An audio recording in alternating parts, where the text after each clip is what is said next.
Hello, everyone, and welcome to another installment of TEDXcellence, the show in which I attempt to learn how to increase my synergistic paradigm elevation of Cathcart. And I come to you live from my Corona bunker on the moon with Dogcat Fox, a Pepperjack, and all of you. Hello, everyone. Welcome to Saturday. Sanity questioning Saturday. Yes, we are here once again into the breach. And who is going into the breach with me? Why, that would be all of you, including Slapper360, hello. St. Michael, hello. Brad Young, hello. Asian Hippie, hello. Jaeger Pony, hello. That one Servant of Satania, hello. Wes Wolliver, hello. Keeverdam, hello. Mr. Joe Star, hello. Advocatus Diaboli, hello. Ryan Reynolds. Dang, I was close. Ryan Rawlings, hello.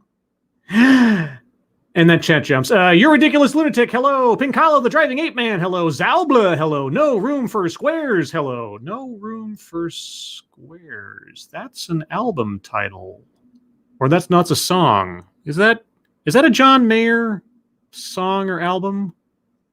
Why do I know that?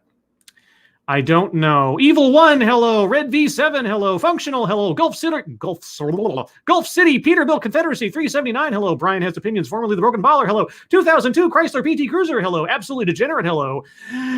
Liam Armored, hello. Jono, hello. Dark Alile, hello. Chat jumped again, hello. Chat jumped again, hello. Grizzle McThornbody, hello. Benny, hello. Mike Savage, Blarg. Hearst Gravegear, hello. And Roger Reynolds. I think that's why I did that. Roger Reynolds, Ryan Rawlings. Just kind of screwed up in my head. Chad Morrison, hello. And I think that's everybody. Attack Alpaca, hello. The Demon Man 57, hello. Shadow Sonata, hello. T. Fairix, hello. All right. So no room for squares, not that I know of. I'm pretty sure. I might be wrong, but look up John Mayer and no room for squares, and I have a feeling that it might actually be related one to the other. I don't say that you did that because of that. That's just where my mind went. But nobody important, hello. Mike R, hello. Okay, so what are we doing today, guys? Well, first and foremost, the bingo card has been revised, so make sure you get your latest copy from the link in the description. What changed? Well, I revised dramatic pausing for effect to melodramatic. Oh, sorry, gratuitous pausing for effect to melodramatic pausing for effect. And I have removed school to prison pipeline. And inspired by the last talk, I've inserted a square I call weightless example.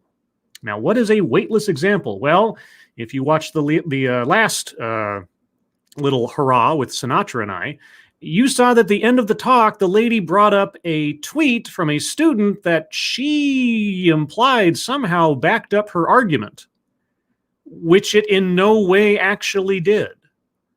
And we've seen this a few times in the TEDx's, but I never had a square for it. So it will become relevant if a speaker brings up something to back up their argument, which in no way is attached to their argument. Okay. Now that's different from leaves out vital context, because you can leave out vital context to an anecdote or something or a piece of evidence that has something to do with your argument. But if you bring up something that is just completely ambiguous, then you're pretty much in the tank for that one. So that's the theory. We'll work with that until it breaks. And so there you go. But what are we actually doing today as far as presentation? Well, like most TEDx's, I was caught off guard by the title more than anything else. And the opening card, which I didn't see before I started doing this, might also indicate that we're in for a doozy. We'll see. But the title is Find Your Emprise to Uplevel Your Impact. Find your emprise to up-level your impact. I had no idea what the word emprise meant. I don't think I'd ever seen it before, or if I had, it was long ago. But what does emprise mean? Well, the definition from Merriam-Webster is an adventurous, daring, or chivalric enterprise. An adventurous, daring, or chivalric enterprise. So if I were to try to translate that without having seen this first, I would guess it actually says, find your passion or purpose to increase your significance.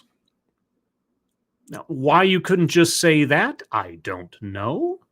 But maybe our speaker will tell us. Or maybe she has a new definition for the word emprise, a word that I've not heard of before prior to this. So that's all as preamble. But as usual, I will start off with a few seconds to test the sound. You guys tell me if you can hear it, and after that, we will proceed. Our typical responses to injustice and inequity in our society. Our typical responses to injustice and inequity in our society are, I'm sure we'll find out in a moment. You guys hear that? Asian Hippie says, sounds good. Mike R says, good to go. Loud and clear, says Matt Barnes. All right, so I'm going to back up just slightly so we get the whole effect of her statement. Make sure I don't want to lose anything. All right, here we go. Our typical responses to injustice and inequity in our society are simply not enough to affect institutional, sustainable change. Okay, well, in order to assess that, you have to give us what are our standard reactions or attempts to address these things so that we can compare and contrast with your better ideas. So, by all means. To create the seismic shifts in policymaking and individual behaviors that we need to make our world more just and equitable, we're going to have to radically rethink the way we design our lives. Radically rethink the way we design our lives. Do I design my life? I mean, I guess I make the decisions that set up the environment or the circumstances that I prefer. Like, I don't like a lot of stress, so I make decisions that conceivably will help me avoid stressful situations and so on. So I guess, you know, your lifestyle and so on. Some of us don't really have a choice as to how our lives go because, you know, life has a way of screwing things up no matter your best laid plans. But okay, so we have to redesign our lives to achieve equity and equality. Or inclusion. What did she say? I don't know anymore. Justice. That's right. Justice. Okay. How must I inconvenience myself for great justice? We need to adopt a more effective approach toward activism. All right. Well, again, in order to give us those suggestions of how to do things better, you have to tell us how we're doing them now in order to compare and contrast. So I know we're only 20 seconds into this, but I'm just setting the baseline of my expectations here. A more effective approach toward activism, one that better leverages the strengths of those of us who want to work toward the greater good. The greater good. I'm going to share with you my framework for a design process that enables us to live our most fulfilling lives in service of the greater good. The greater good. Which I call the Emprise. You know, given how just obscure that word is, I am going to call that buzzword, buzz phrase. And I don't think I'm far off by saying that. I don't think it's inappropriate for me to classify it that way. So free space and attempt to coin new buzzword, buzz phrase, because she's making it a term. It's not just a word as reference.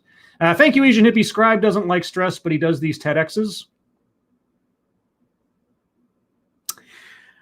I am a man of many contradictions. What can I say? Okay. You know, and I'm inclined to just circle word salad reflexively, given the title and given what we've already heard, but I think that one goes without saying. So I'm going to just leave that uncircled for now, so no worries. Systemic institutional, she's already talked about systems and institutions and everything, so circling that one. Boy, oh boy, 3 in the first 40 seconds. That's pretty good. A list, white supremacy. Okay, I don't see anything yet that elsewise I would circle, but I mean, sure, we'll get there. Thank you, Jaeger Pony. Emprise Rent-A-Cause. Nice. Nice. I like that. Good one. All right. So, Emprise. Tell us about the Emprise. I'll also share 4 principles with you that you can use to design a life of activism. 4 principles? That sounds like a list. Oh boy, guys, oh my gosh, we're not even a minute in. We got 4 squares circled. What are we going to do? And they are abundance, courage, ownership, and authenticity. Abundance, courage, ownership, and authenticity. Abundance, ACOA. ACOA? That sounds like a name of some kind of like manufacturing company or something. Okay, abundance. I've already forgotten them. Tell me if this sounds familiar. Okay. You're going about your daily life, doing the things you do. Mm-hmm. News hits Yes. about some horrific incident or political maneuver that you find to be abominable. The lack of Dr. Pepper in the country right now. I'm right there with you, sister. You do what you typically do. Yeah. Maybe you attend a march, you post your reactions on social media. Yeah. You make a donation to a charitable organization. Maybe. You feel satisfied that you've done your part. It depends on the situation. Sure. Okay. All right. So that's the baseline. That's the standard. Okay. How is that inadequate? And what ideas do you have that are better? I assume that's where we're going. And then a few months later, history repeats itself, and you go through the same set of actions once again. Well, I assume history can't repeat itself in the sense that the exact same thing happened, because we're not living in a time loop, so far as we know. Okay, sure. If I am living in location X and something terrible happens in location Y, let's say a tsunami. Okay, let's just go for the idea of a tsunami for a second. A tsunami hits in Southeast Asia, and I'm living in California. Okay, no, I shouldn't have said that. But anyway, tsunami hits, and a lot of people are hurt, and I have the ability to donate to the Red Cross, who is shepherding aid and supplies and everything to a disaster zone. Okay, and insofar as that's as much as I can reasonably do, all things considered, I do that, and I feel like I've contributed, especially when the big tsunami hit years and years ago. The amount of donations that came in overnight from people in America and elsewhere just went woo through the roof. And that, it doesn't solve the problem, but it tries to mitigate the damage. That's inadequate, I guess. That's not enough, I suppose. Or are you talking about some other kinds of incidents? Like, I don't know, police shootings or something, maybe? Thank you, Matt Barnes. I'm going to go out on a limb and say you'll have a bingo. Oh, so you'll double bingo.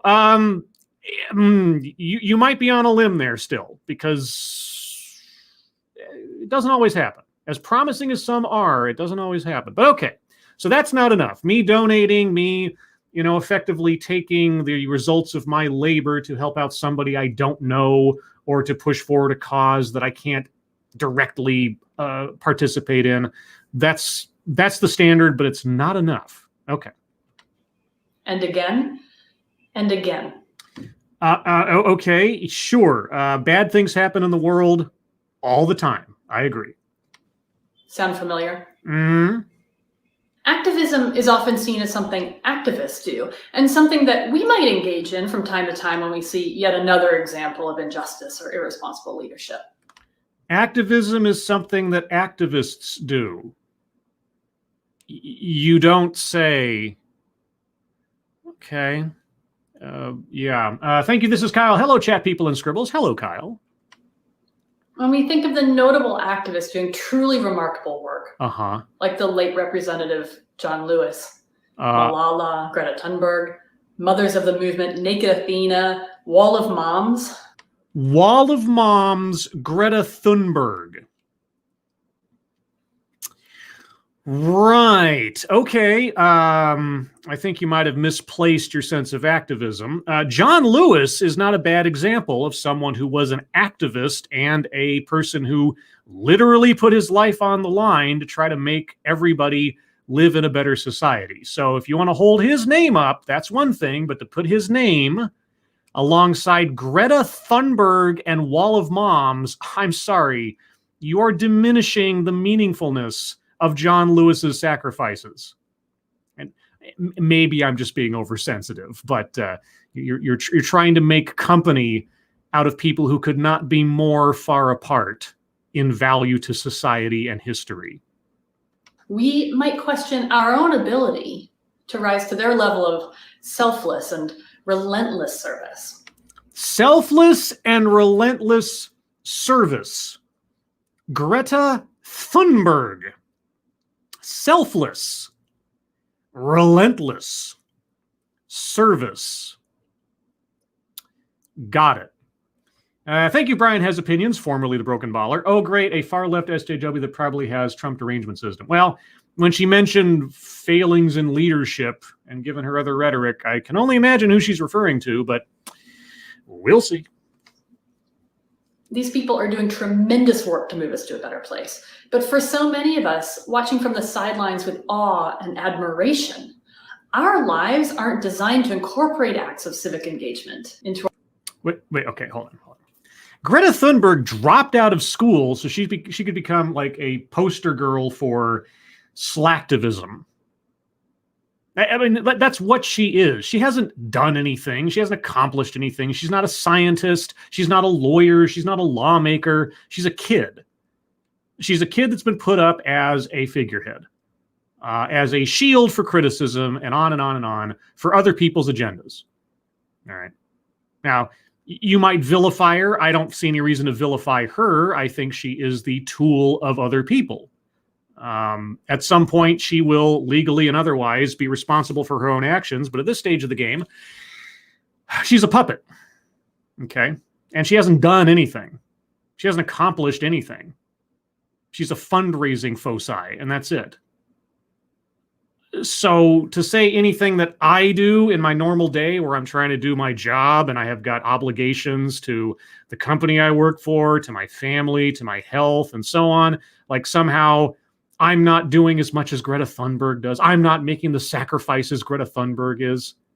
And I'm sorry, I'm going to keep coming back to Greta Thunberg, okay? She put her into the category of activists to be admired. And as far as I'm concerned, anybody she puts into that category, fair game. And I'm going to go to Greta Thunberg because she is the complete opposite end of the spectrum of John Lewis. But she's made the equation here of the two. But anyway, sorry, I got to back up. I cut her off slightly. So tell me more about the sacrifices that I should be making akin to Greta Thunberg. So many of us watching from the sidelines with awe and admiration. Our lives aren't designed to incorporate acts of civic engagement into our daily activities. That's right. Our lives are not designed to go off gallivanting around, screaming at people and shaming people into our own personal political ideology. Some of us have to work for a living.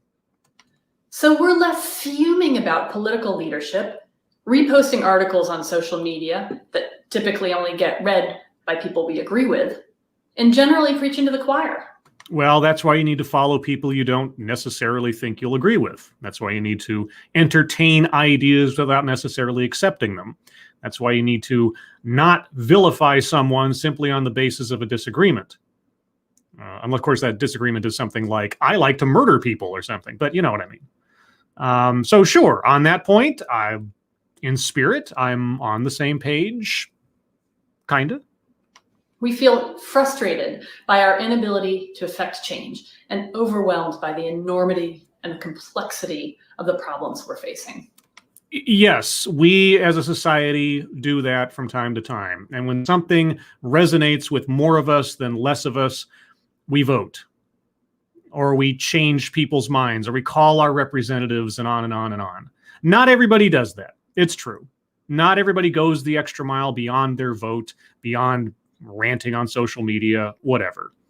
And so the people who probably have a more reasonable balanced idea of approaching things with some sensibility and common sense, they often stay quiet because they're cynical, or it just feels like, what's the point?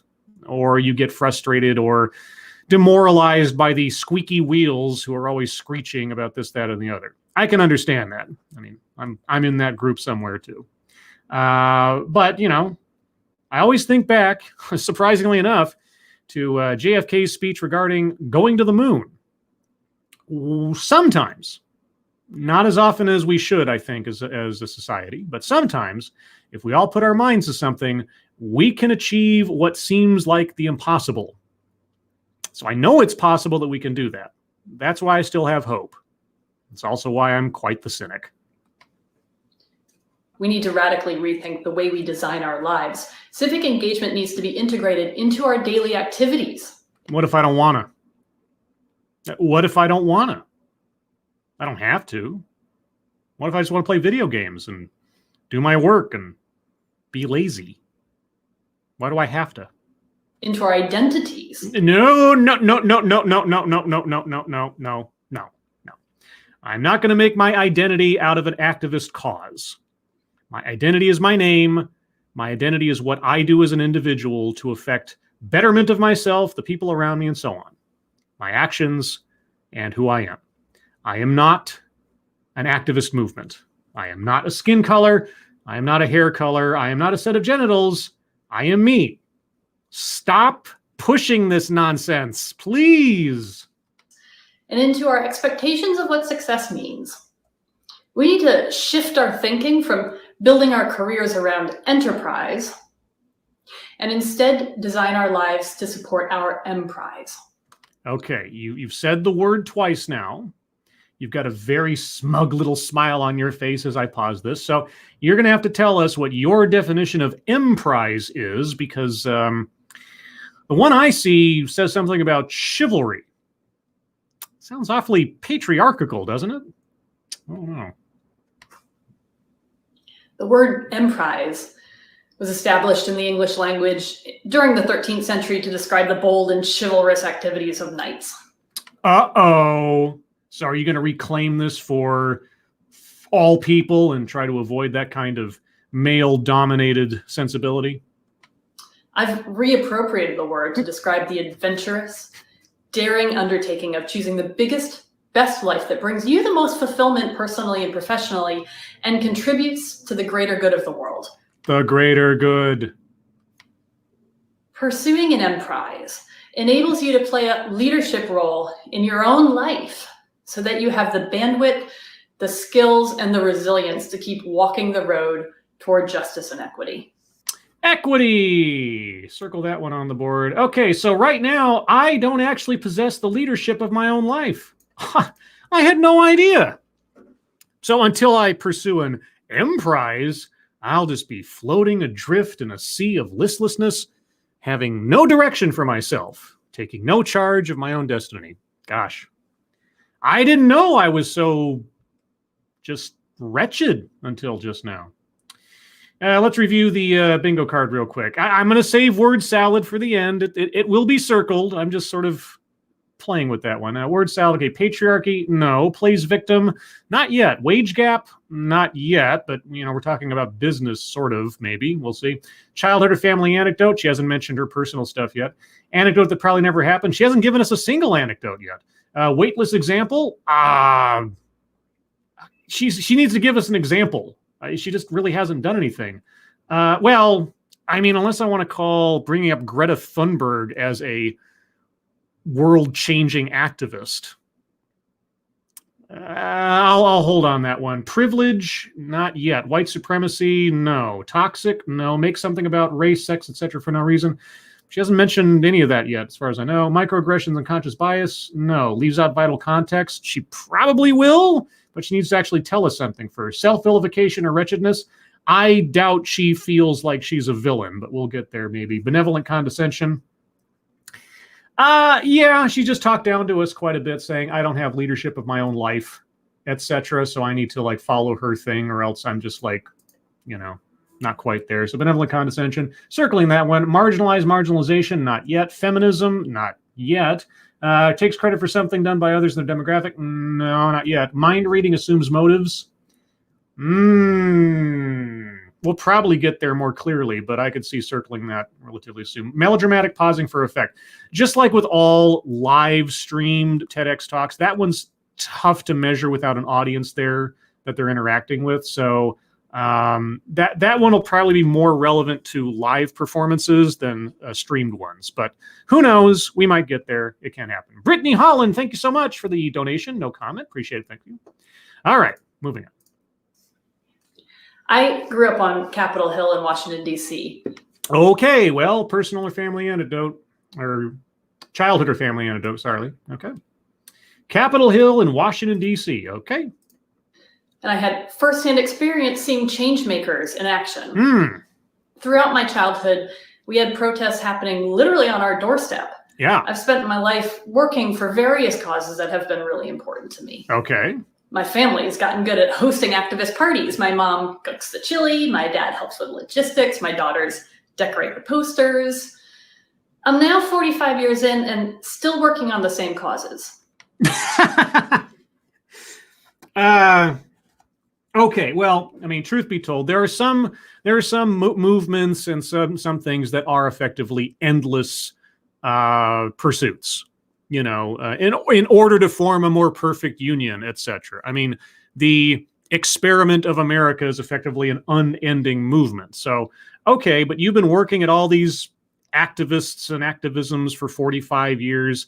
Heck, it even sounds like this might be your career, but you're still working on all of them because apparently you haven't achieved your goals. I'd be curious to know what movements you are a part of or what kind of activism you do, because without knowing that, I can't tell what you're up to. I mean, they are part of your identity, right? So you can just tell us who you are through what you do, right? I'm writing letters, attending protests, voting, volunteering for campaigns, fundraising. Okay. And you have the time and the personal bandwidth to do all that. Well, if that's what you want to do, good for you. I'd rather sit back and play Fallout New Vegas or something. I don't know. And, you know, if I see a cause or a person in need and I have the ability, I've been known to contribute to people's situations, so in my own time. But a few years ago, I got to a place where it all just didn't feel like enough. Okay. I felt like I needed to find a way to do more. Okay. To be more effective at what I was doing. Well, it sounds like you're doing tons to begin with, so I can't imagine why you'd feel like you needed to do more. But okay, what did you do to enhance the synergistic paradigm of your workflow? For me, it was a question of scaling my own activism. It needed to be a bigger thing. How? Once I got it into my head that I wanted to do this bigger thing. What thing? I couldn't stop thinking about it. It what thing? Almost became an obsession. What thing? It became my Emprise. What is the thing? I wanted to figure out how I could help female change makers be better at what they do. Oh. Okay. So female change makers like, I don't know, Greta Thunberg, she needs help to be better at what she does.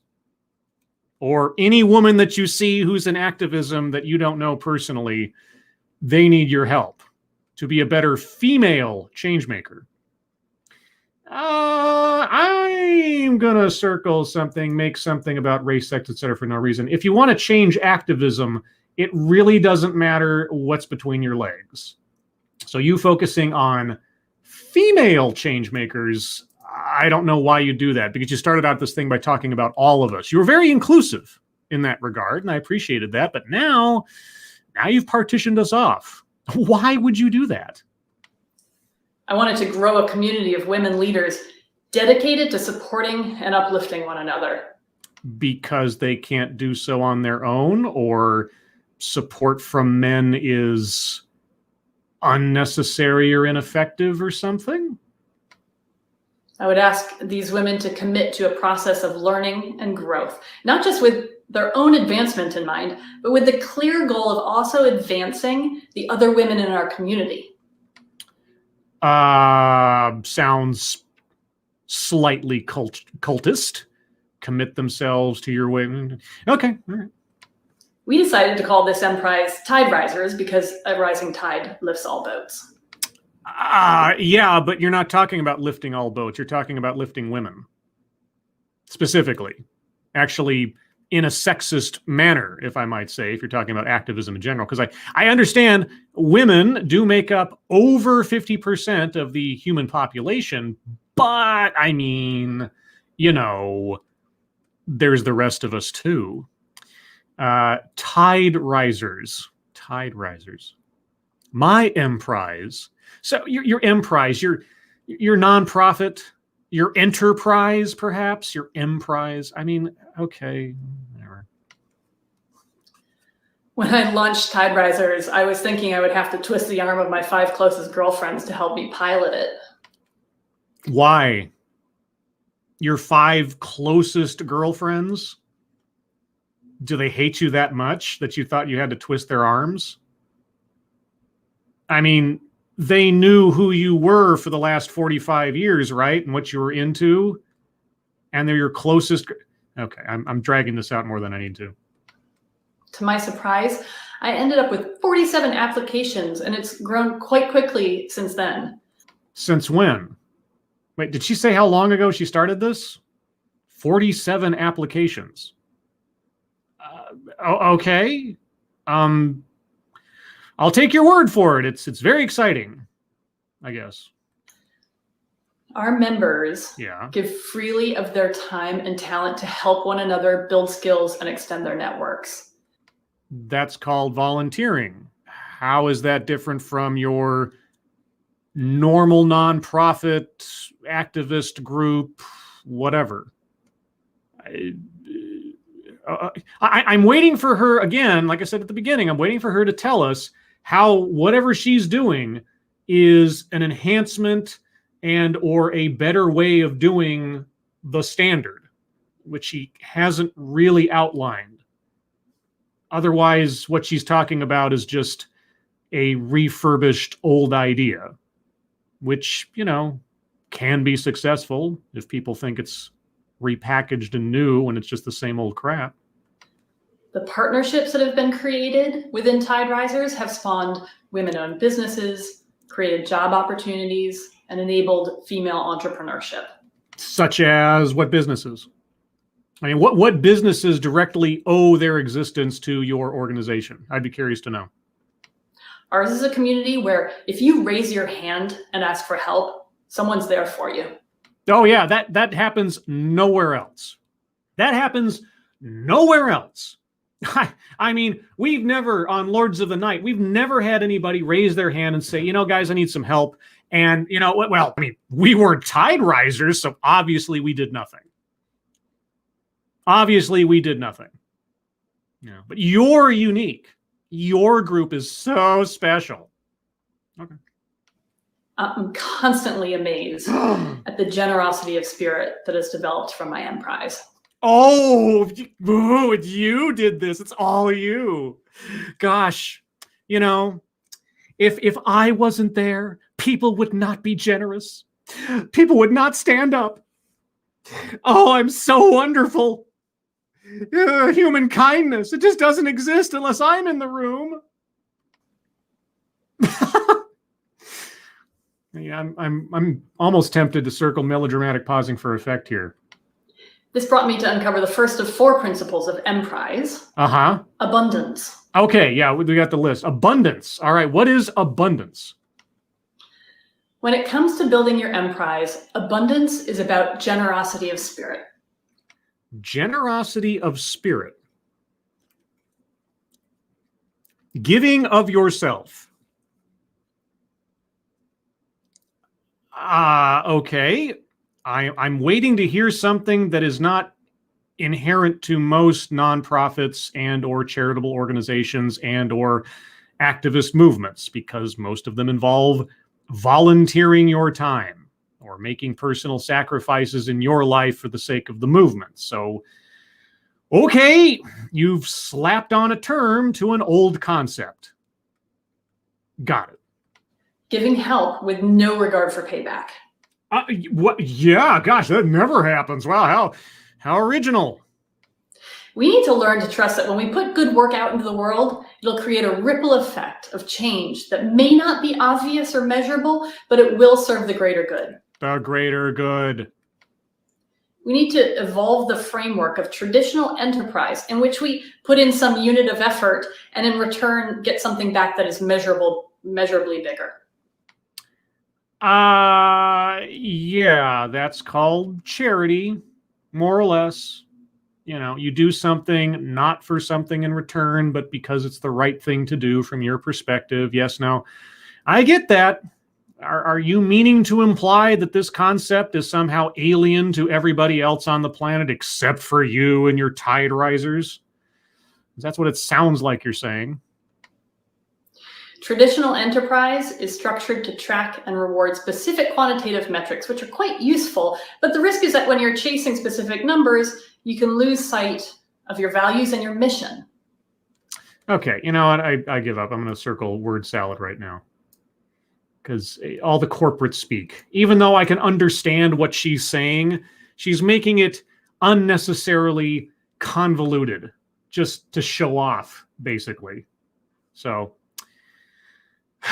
okay. The abundance principle demands of us that we redefine what success means to us. Please don't tell me that you want to redefine success as failure. I'd be entertained if you did. And to our Emprise. Our Emprise. This leads us to the next principle of Emprise. Oh, you're done with the first one? Oh, okay. I was, for some reason, I was expecting something more. Thank you, Jordan Edwardson, for the Dog Cat Fox. How goes it? Or how's it going? It goes fine. And Dog Cat Fox says, wowie, wow, wow. Because that's the noise that Dog Cat Fox says. What does the Dog Cat Fox say? Wowie, wow, wow. Authenticity. Wait, whoa, no. You said abundance, courage, opportunity, and authenticity. Authenticity was the last one. I forget what we're in the middle, but authenticity was the last one. Did I just remember your list better than you? I think I did. Okay, but now we've gone from ACOA, whatever the O was, opportunity, something, to AA. I made a funny. An Emprise has to be authentically true to you. No, it has to be authentic to what you tell me I do. You have to try to bring me around to your way of thinking. The way you're describing Emprise sounds like you are starting an organization and you're roping people into your idea. Now, maybe if you are the initiator of everything, then maybe it is unique to you, but ultimately, you're going to have to bring people in of like mind and make them do things the way you want them to. Like you telling us what the rules are for an Emprise. Is it unique to me if you're the one telling me how to do it? To ensure this happens, you have to define your own success measures. Don't rely on traditional measures of enterprise success. What is a traditional measure of enterprise success? And then what is a new measure of Emprise success? If you don't give us what it is you are comparing and contrasting to, there is no comparison or, you know what? Fuck it. I'm circling, leaves out vital context. Because she's done this like 3 or 4 times now. And she hasn't given us a baseline from which to make a comparison. You can't give us a new idea until you tell us what the old idea was. You can't tell us how your idea is better unless you show the faults and the failings of the old ideas. It just doesn't work like that. I'm sorry. Maybe you need to redefine your Emprise. To figure out what success means to you within the framework of the Emprise, you'll need to challenge yourself. Oh. You'll have to dig deep to learn more about your values. Oh. You'll need to uncover hidden biases and set aside assumptions you've carried maybe your whole life about how you're supposed to live. Well, I'm going to say unconscious biases, that fits. So I'm circling unconscious bias. Because the implication there is like, well, because if you have to uncover biases, they're obviously unconscious to begin with. So I feel justified in circling that one. But okay, so in order to do the thing, I need to do a whole bunch of self-reflection to figure out what it is I want to do. I have to conjure up a, God, what's a good phrase for that? When I'm starting a new activist endeavor, something that sort of, I don't know, encapsulates what it is that I mean to do. A mission statement?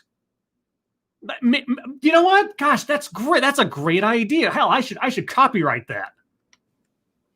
To do this, put yourself in places with people who are different from you so you can learn from multiple perspectives.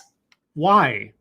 I thought this was supposed to be my thing. Why would I want to bring in anybody else? If I'm the one, if it's my Emprise, why do I need people from different perspectives? I have the perspective that is for the greater good. Or did I miss something? This brings me to the next principle of Emprise, courage. That was the second principle of Emprise.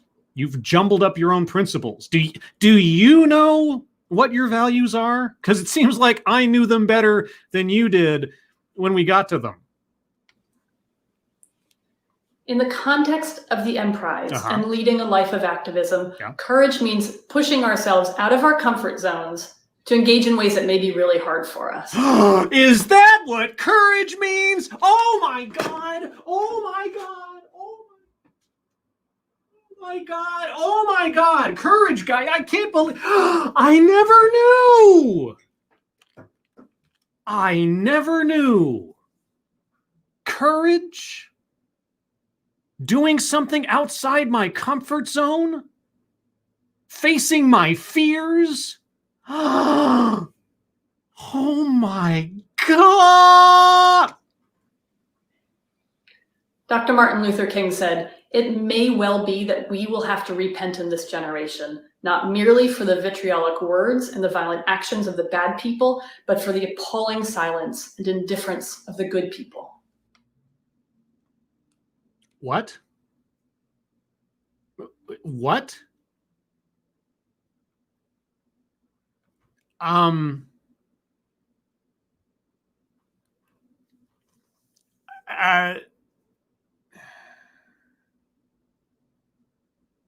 Okay, maybe my brain broke after I was given the revelation of what courage means.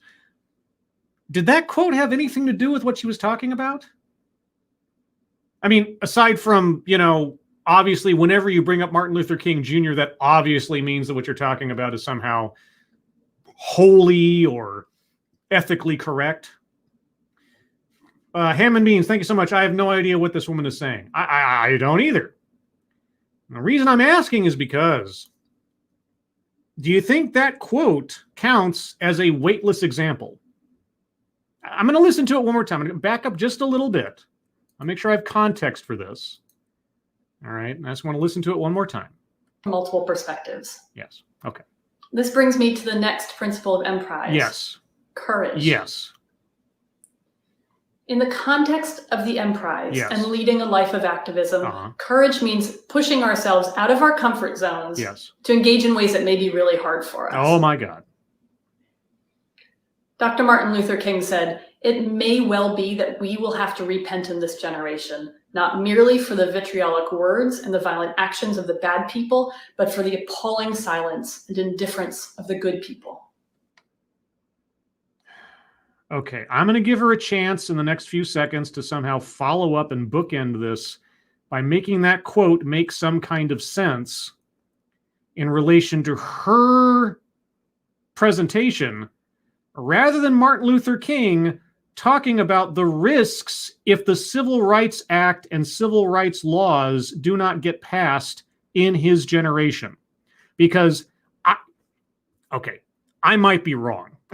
I can certainly admit if I'm wrong here, but I'm pretty sure that in context, that quote of his was referring to the risk to our society regarding the advancement of civil rights.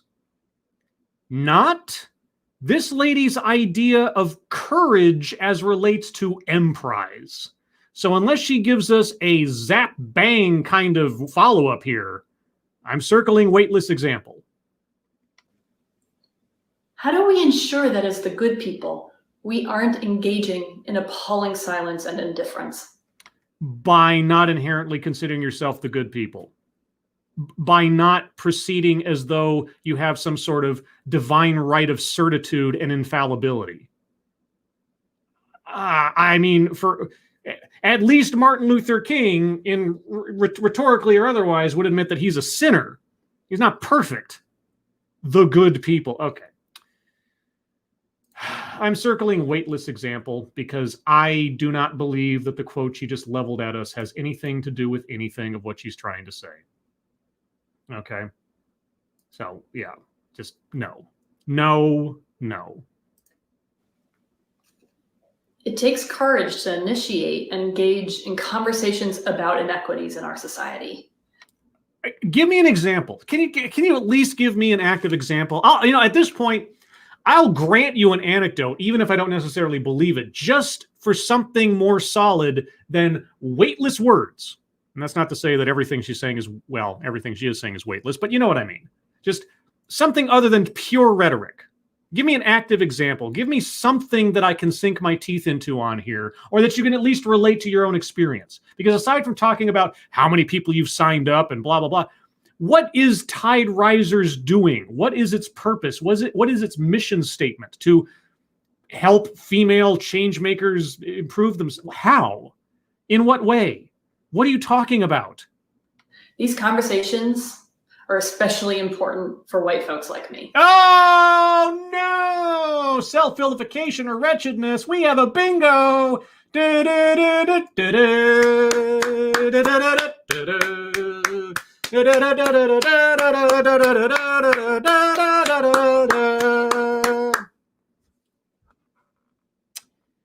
Bingo, everyone. Bingo. I didn't think we'd get to self-vilification or wretchedness. I really didn't. I thought that she was pretty much at the tippy top of her own mountain, but she just brought herself back down to earth. All right. We have hit bingo, but there's still a few minutes left. Let's see if we can't hit a double, as was predicted. I don't know. If we hit a double, let's see. Anecdote that probably never happened. Takes credit for something done or experienced by others in their demographic. Oh, she could do it. She could do it. If she starts talking about her association with the oppression of people on the basis of her being white and 400 years or white supremacy. Oh, she just opened up the door to a whole bunch of stuff, guys. All right, here we go. An emprise and a life of activism require that we develop this muscle that is courage, so that we can move on to the fourth and final principle of Emprise. Yeah, anybody who doesn't follow her specific philosophy doesn't have the muscle of courage. I mean, obviously not John Lewis. I mean, John Lewis existed long before our speaker's idea and was doing activism long before she was ever born. And of course, he's a man, so, who needs to support him? Right? This, for some of us, may be the most challenging. Okay. It's ownership. Ownership. That's right, ownership. To pursue Emprise and a life of activism, we must own our role in sustaining a society that is rife with inequity. Own our role. Okay. How do I determine my role? It is critically important that we all, every one of us, take ownership of the structures in our societies that uphold inequity and injustice. How do I determine my role? As a child, I walked past the Supreme Court every morning on my way to school.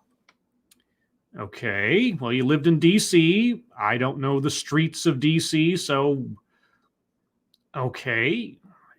Waited. Okay, I don't know the locations of elementary schools in DC or where they were at her childhood years, so maybe she did actually walk by the Supreme Court every day. Of course, if some of you out there want to pull up a map and show me that it doesn't make any sense that she'd be walking to school past the Supreme Court every day, I'll circle anecdote that probably never happened, but okay. My dad made me memorize the inscriptions on the east and west facades of that big white marble building that read, "Equal justice under law," and "Justice, the guardian of liberty." I don't know what's written on the walls of the building, so maybe she's correct. I don't know. I feel fortunate to have been raised by parents who, from an early age, talked to me about the profound privilege those words impart. Privilege! Uh-oh, privilege! Oh my gosh. Oh boy. We've still got a couple minutes left, guys. I don't know. If she plays victim, if she talks about marginalization, might have a double bingo. I don't know. Let's see. Let's see where we go. They also made sure I understood that the promise of those powerful words are still to this day not afforded to all Americans. Who? Yeah, who are they not afforded to? Specifically. Who? Tell me who. Especially on the Supreme Court, which sets the laws of the land at all. So, who? I'm going to sound like an owl here pretty quick. Who? It's easy to look at a grand building like the Supreme Court and see those inscriptions and buy into the notion that those statements are true and universal to everyone in our society. They are aspirations. They are promises to ourselves as a society to reach for what might be at times a very, very distant prospect. All the same, it sets the guidelines, it sets the goal. You know, a mission statement. Is it perfect? No. Will it ever be perfect? No. But please do tell me who is not afforded that automatically, inherently. Please do tell. I don't expect to get any details from this lady, but I can keep asking. In the context of the Emprise and leading a life of activism, ownership means nurturing an ongoing questioning of assumptions about the world we live in. Yeah, you know, because nobody does that. Nobody is skeptical about the status quo. Nobody asks anything about how things work. Nobody wonders if maybe the common wisdom isn't quite correct. Nobody does that. No one has that notion except our speaker and her new appropriated word of emprise. Yeah, gosh, our speaker is so special. And resisting the urge to abdicate responsibility for the outcomes that we don't like. Abdicating responsibility for the outcomes we don't like. Abdicating. You know what? That is that's something that I've seen quite a bit, honestly. You know, I'd say like, the Hillary Democrats of 2016, abdicating their responsibility for the outcome they didn't like, not taking ownership of how what they did led to the present we find ourselves in, amongst so many others. You're right. No, that is something that, depending on the context, something that more people should probably do. That's right. Not project your problems or your failings onto others. You're right. No, that's not a bad point. We must take ownership of the biases ingrained in our social and governmental structures. Wait. Why? What if I'm not one of those people that contributes to such things? What if I don't possess those biases? What do you mean we? We or you? I mean, this is your emprise. So isn't everything you're saying just a projection of your own insecurities? Isn't this entire talk essentially a confession of your own personal problems? Or did I misunderstand the very basis of this entire idea? Thank you, Lancelot652. Her parents created an activist and filled her head with self-vilification. Also, love your videos, Scribe. Found you from your first stream with Sinatra. Well, thank you. I'm glad you like my videos.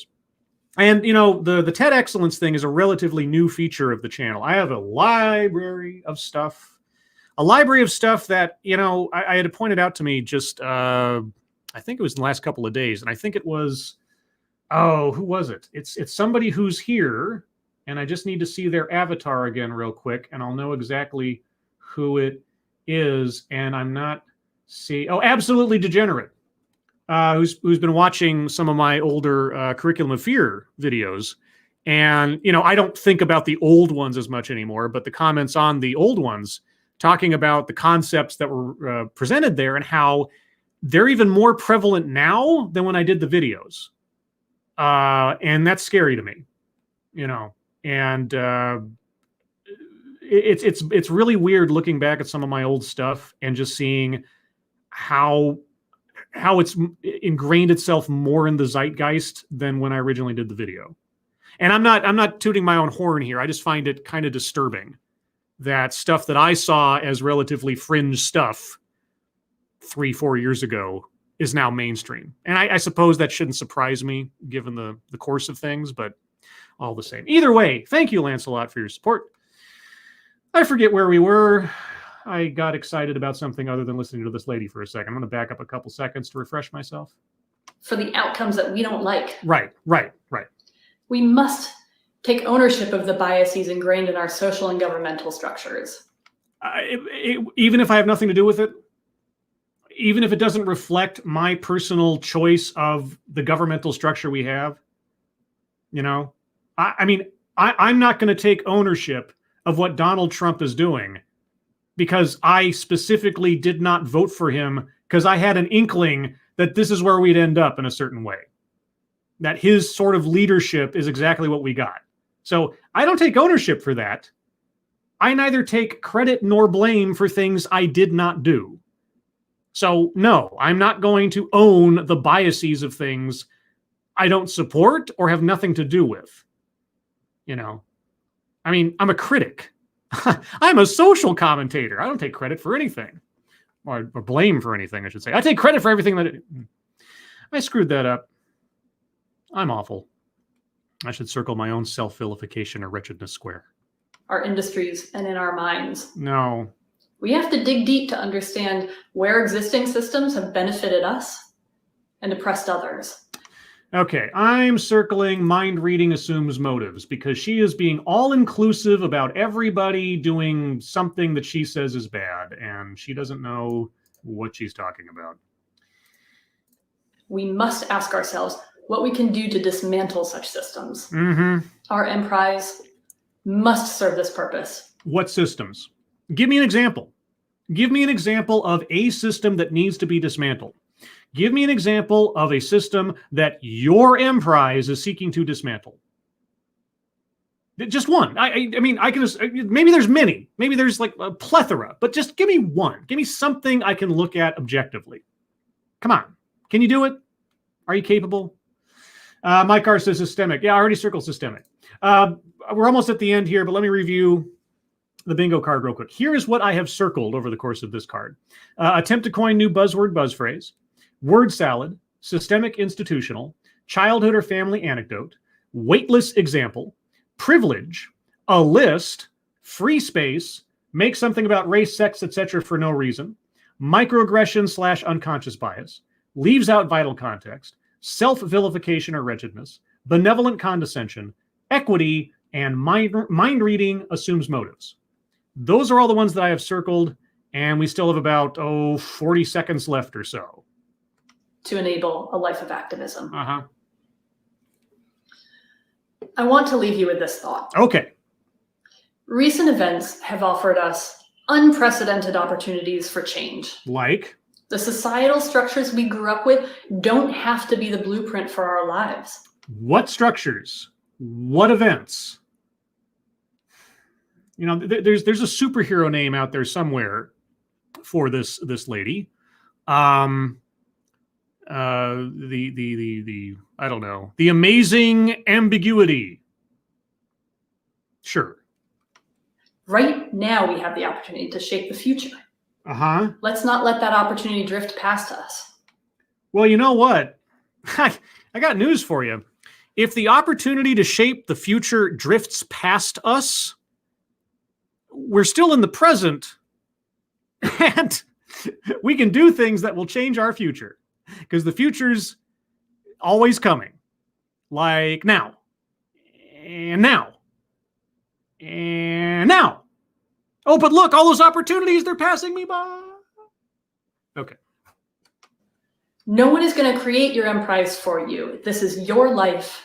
And if you don't take the reins, someone else will. So stop chasing enterprise. Go find your Emprise. Oh, now that's an interesting graphic to end with. Stop chasing enterprise. Okay. All right. So the fatal flaw of this lady's argument, this lady's presentation, aside from all the gobbledygook nonsense, and I said it more times than I probably should have felt the need to, is the absence of examples, the absence of specificity.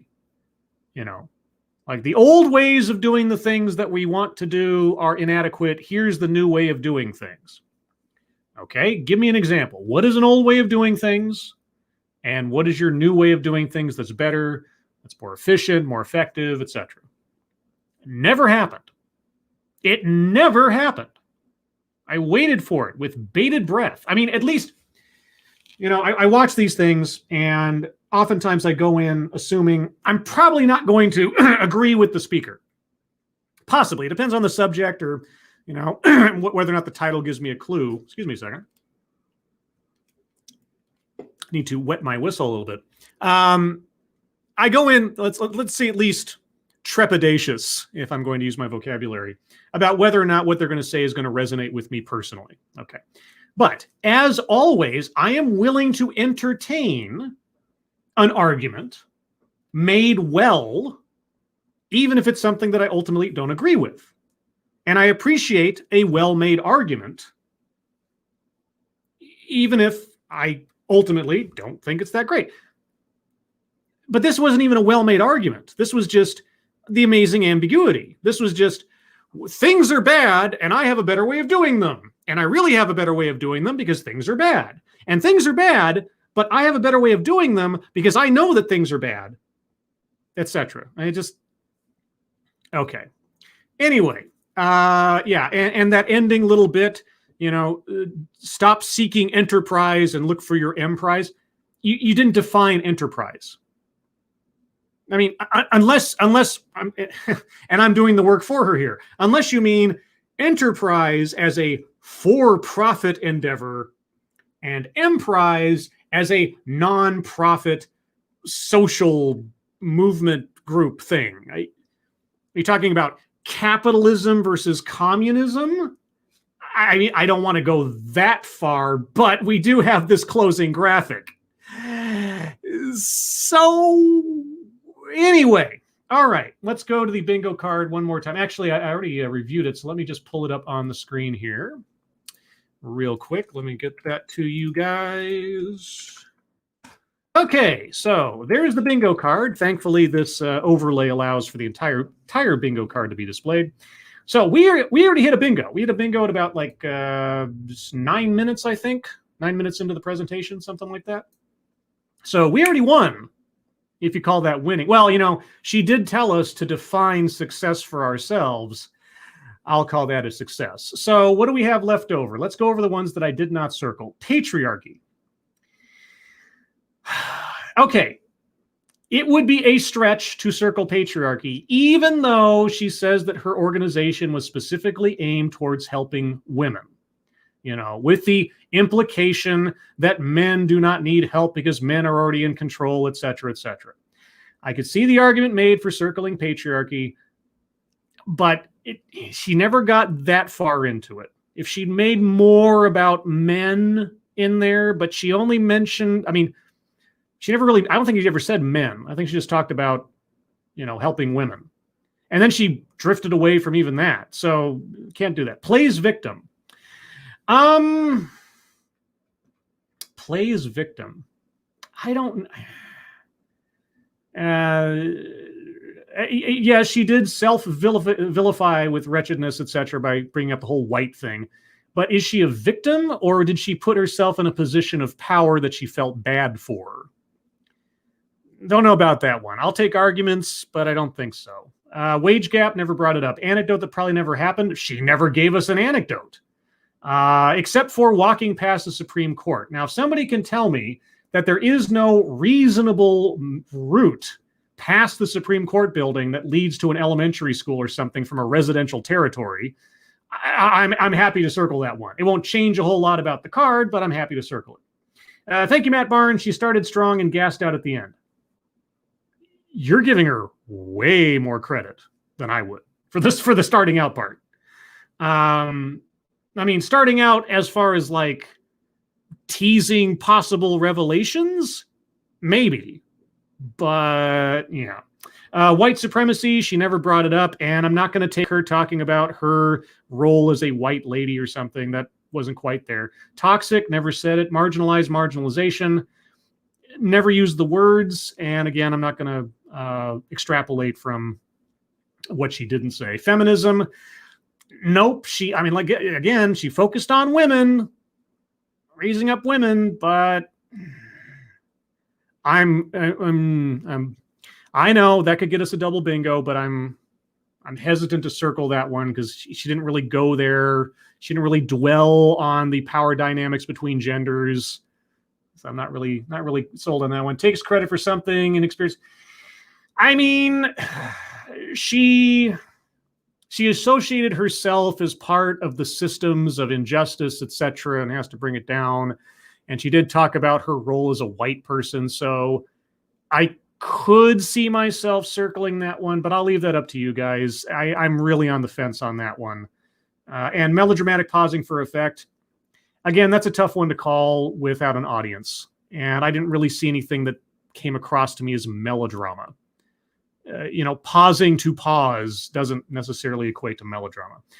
Thank you, Matt Barnes. I'm in for double bingo. She started strong, gassed out at the end. Oh, yeah. Well, we are on the edge. We are on the edge in a couple of places, and I'm willing to entertain arguments, but you're really going to have to give me a good case because the ones I've gone over, I don't really see it. So I'll give the last couple of minutes to you guys to sell me on any changes I should make to the card, and then we'll wrap things up. Let's see, scrolling up a little bit just to make sure I don't miss anybody. Let's see, Mr. Scott J87. I get a sense her Emprise is a cult where everyone calls her Empress. I don't know. I don't know what Tide Risers does. She never told us. Let's see, Renovatio. She probably hates them so much she can't even bring herself to say the word men. Well, that would be me mind reading, assuming motives, and I'm not going to become that which I dislike, if I can help it. Advocatus Diaboli, wow, she has had a couple of failed foundations in just the last 10 years or so. Either that or she jumps from one thing to another. Again, she never gave us any details aside from the name of her current project. She never told us what movement she was a part of, just that she was an activist for 45 years in different ways from DC, and her parents pushed her that direction, etc. So without any specificity, I don't have anything to weigh her credibility on that on. It's kind of stupid. That's why it makes it such a frustrating presentation. Dark Allow, she did mention chivalry, which does get lumped into patriarchy, even though there were chivalry for how women were. Well, see, that's the thing. The word Emprise specifically has chivalric endeavors as part of its definition. So her bringing it up is actually relevant to the word she is using. So that's not her mentioning it as some sort of pejorative. That's literally what the word refers to. So I can't really call that her bringing up patriarchy. And she didn't say something like, I want to divest this word of its, male-dominated connotations or something. So, yeah. ERAS now, Scribelight, unless she went to the Capitol Hill Cooperative Play School, you can circle the anecdote square. The Supreme Court is behind the Capitol next to the archives. The Capitol Hill Cooperative Play School. Well, I mean, if there is a school there, and it is conceivable that she walked from a residential area to that school, then I can't inherently do it. I mean, she never said at what age she was doing it. So she could have been a little kid, 5, 6 or something. I don't know. So you just gave me evidence to at least not circle the square. I'm not blaming you. I'm just saying, that one service to Tania. Well, she took credit for entrepreneurship for other women on behalf of her group.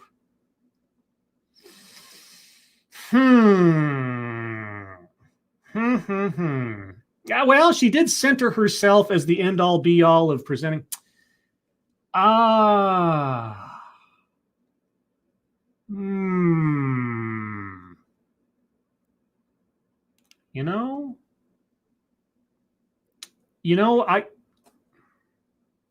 Okay. She did profess enough arrogance about her own perfection and revelatory talents that projecting them onto others is her taking credit. Okay. All right. You know what? All right. I have circled takes credit. Let me update the card here so y'all see that. Oh, wait, I have to save it first and then refresh. There we go. Okay. All right. So we're one away.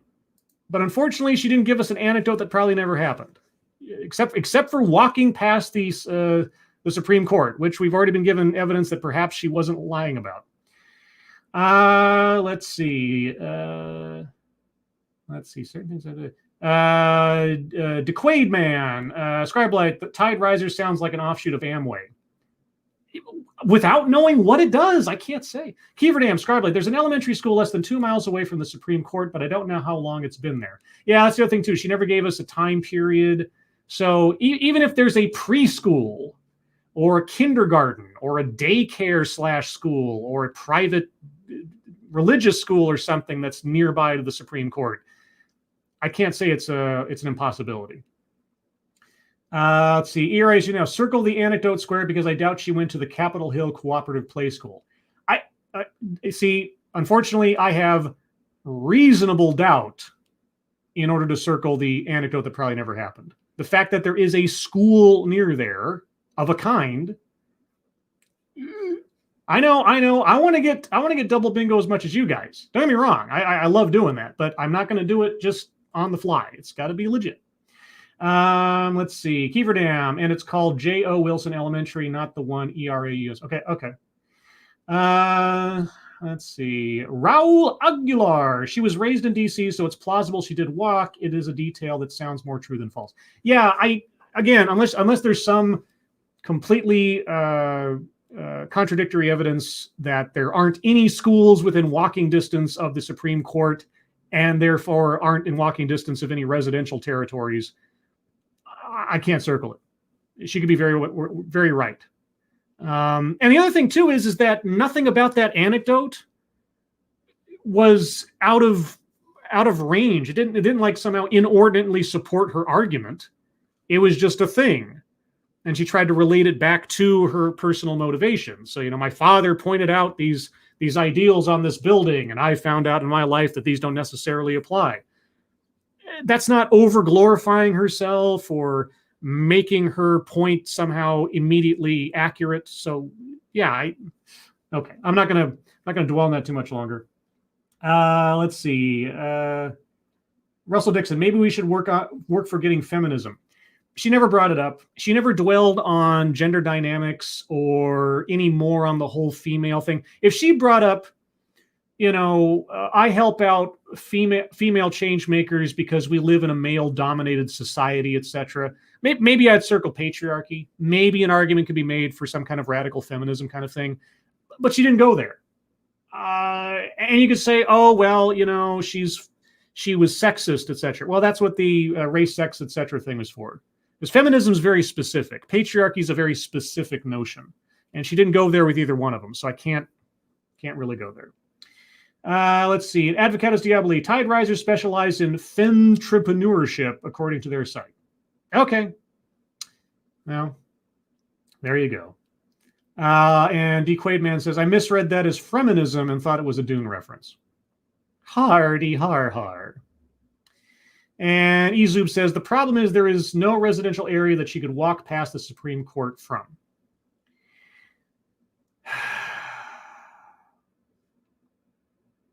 Here's the only, and again, I know I'm giving her more outs than maybe I should, but she said she walked past the Supreme Court every day on the way to school. What if her parents dropped her off near the school? Like they lived elsewhere, but they drove her up to the nearby area and then she walked there. I don't know. Again, guys, I don't have enough information to say that she's outright lying.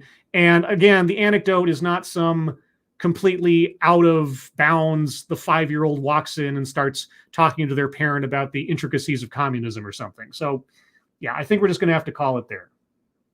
That one is sort of sanity. She did a single melodramatic pause. God, you know, again, if it doesn't immediately speak to me as I'm watching it, it doesn't work. And thank you. This is Kyle. Have a good day, everyone. If you're bored after this, I'm uploading part 2 of my Knights of the Old Republic playthrough at 1:30 p.m. Pacific Standard Time, even though I think we're under Pacific Daylight Time. But either way, 1:30 p.m. on the West Coast. Thank you. This is Kyle. And with that, guys, I'm going to call it there. We came very close to a triple, maybe even a quadruple bingo, depending on how you look at it. But some things just didn't quite cross the line. But I think we should be happy at least that we covered as many squares as we did, if you want to call that a kind of success. And since TEDXcellence is my Emprise, I'm going to call that a success. Everyone, thank you so much for joining me today. I really do appreciate it. You guys are very helpful in getting through these things. I really appreciate your input. So thank you so much for your attendance. Thank you so much for your participation. And everyone who donated, thank you so much for your generosity. I really do appreciate it.